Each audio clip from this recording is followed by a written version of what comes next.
Mata hitam menatap Luo Zeng, berusaha mencari tahu apa yang terjadi dari Luo Zeng. Tepat di bawah tatapan mata ini, Luo Zeng akan membanting pedangnya. Pedang yang bersahaja telah dibuat.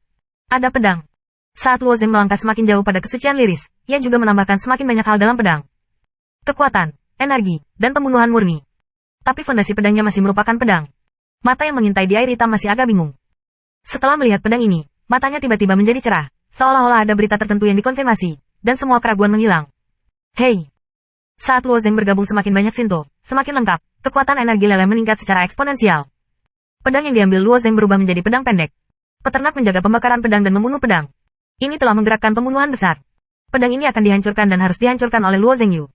Kesempurnaan besar dari Allah yang benar. Bagaimanapun, ada batasnya. Dia tidak percaya bahwa Luo Zeng dapat mengikuti pedangnya. Namun, ketika satu emas dan satu putih dua ilmu pedang bertemu, mata peternakan masih sedikit gugup. Lagi pula, Luo Zeng bukanlah kesempurnaan biasa. Dan ia begitu sombong sehingga jika ia kalah dari Tuhan yang hebat dan sejati, frustasi itu tidak dapat diterima olehnya. Hei! Pendekar pedang dan pemain pedang tercabik-cabik satu sama lain, dan suara siulan tajam meletus. Suara siulan ini cukup untuk merobek gendang telinga dewa biasa, membuat orang merasa pusing. Pada saat yang sama seperti merobek satu sama lain, bintik cahaya kemerahan mekar. Bintik-bintik ini meledak ke segala arah dengan kecepatan yang sangat cepat. Beberapa titik cahaya menghantam tubuh timur, dan tiba-tiba meninggalkan lubang yang dalam. Kecoa timur tidak tahan hamburan dari titik-titik cahaya itu. Mereka hanya bisa berhenti menggunakan tombak ular untuk menjebak Luo Zeng dan memilih untuk mundur. Pedang anti emas dari penjaga gembala seharusnya cukup untuk membunuh Luo Zeng, dan dia berpikir saat dia mundur. Saya tidak bisa begitu optimis. Dia menatapnya dengan wajah emas dan mata emas. Pada awalnya, pembakaran emas dan pedangnya benar-benar menguasai. Dalam sekejap mata, pendekar pedang putih tertelan oleh sepertiga. Pada saat invasi setengah, pembakaran emas dan pedang mulai memendek tajam, dan pedang yang diambil Luo Zeng sebenarnya semakin membuat frustasi. Membakar emas dan menghancurkan pedang. Kotak tempat suci dari gembala itu benar-benar cerdas. Sangat disayangkan, apa yang bisa dibandingkan dengan pendekar pedang yang melahirkan dewa-dewa liris di wilayah dewa ini? Mata di air hitam memiliki pandangan yang jelas tentang segala sesuatu di atas, menyaksikan kedua pedang terhuyung, yang telah membuat penilaian pada pemilik mata. Cukup yakin. Hanya dalam sekejap mata, pendekar pedang emas yang terbakar dari pedang dan dihancurkan, telah menghilang tanpa jejak. Orang-orang pedang putih yang dihancurkan oleh dewa pedang datang melawan penjaga pastoral. Hei! Shepard berteriak dengan dingin. Konfrontasi antara listrik dan batu ini. Dia hanya bisa mengakui bahwa dia tidak sebagus Luo Zeng. Kemudian dia mengambil pedang itu dengan pedang yang tidak terlihat.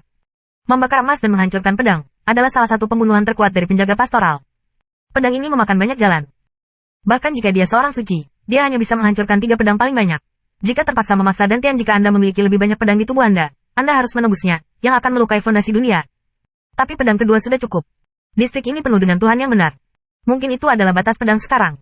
Mustahil untuk mendorong pedang kedua, bahkan jika kamu memiliki semua jenis bakat, pada akhirnya kamu tidak akan terbunuh. Memikirkannya, hei, pembakaran emas kedua dan pedang pecah lagi.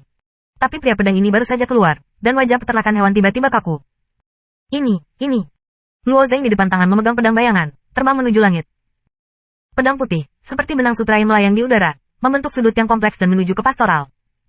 Luo Zeng benar-benar mengeluarkan 7 atau 8 pedang dalam sekejap. Pensiun. Pipi Mutian Shou berkedut lagi. Dan ada pertanyaan yang sangat jelas di hatinya. Apakah orang ini benar-benar kesempurnaan, bukan orang suci? Jika Luo Zeng tidak menyebutkan nama Gunung Sage, ia curiga bahwa Luo Zeng adalah penyamaran seorang suci. Namun, masalah ini hanya sekilas, dan ia hanya mundur cepat. Hei! Pendekar pedang, yang terbang cepat, telah menelan emasnya yang terbakar. Melihat bahwa penjaga peternakan akan ditenggelamkan oleh jaring pedang yang ditenun oleh Luo Zeng.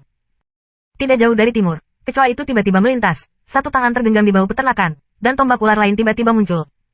Setiap kali tombak ular adalah voli, itu menciptakan pusaran air besar. Timur telah terhubung selama 10 kali, dan ada lebih dari selusin pusaran air di hadapannya dan Luo Zeng.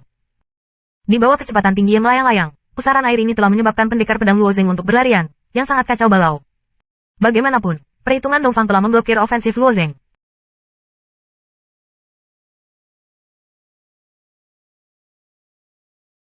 Namun, Luo Zeng tidak menembak, dan dia tidak berniat meninggalkan Yaseng, dia akan pergi habis-habisan.